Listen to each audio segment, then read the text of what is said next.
Hey RT students, this week's HQ challenge has to do with a little bit of patient assessment and a little bit of EKG interpretation, so something for everyone.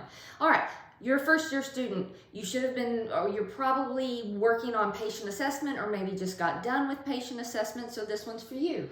65-year-old male patient with a long-standing history of hypertension presents to the ED expectorating frothy pink secretions. So you've been told to note the color and consistency of whatever the patient is coughing up. And so pink frothy is pulmonary edema, okay? Now, if you're a second-year student, this is where your mind should be. 65-year-old male patient with a long-standing history of hypertension. That means the systemic arteries of the body are smaller than what they're supposed to be.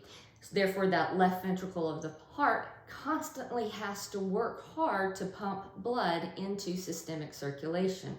The left ventricle will eventually fail when that happens.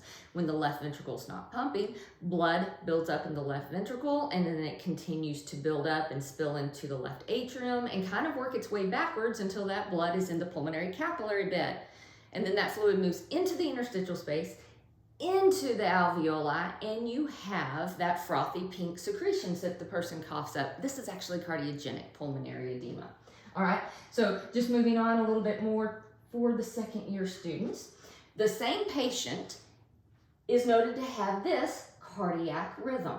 And what is it? So if you look at what's going on here, we've got a lot of little waves in between our QRS complexes, okay? There's nothing wrong with the QRS complexes, and because there's nothing wrong with the shape and the width of the QRS complexes, I know this isn't a ventricular dysrhythmia.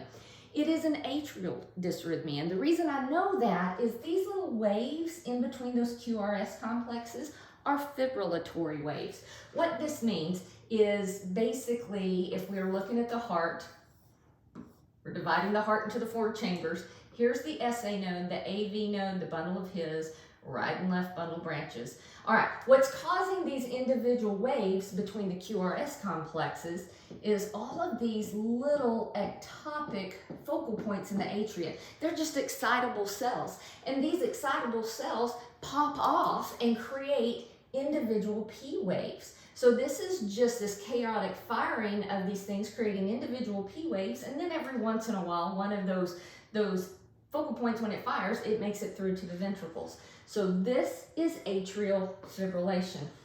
People with congestive heart failure, left ventricular failure, they often live in atrial fibrillation or atrial flutter, and some people actually flip back and forth between the two. So just a little tidbit on patient assessment and EKGs. Hope this has helped. See you soon.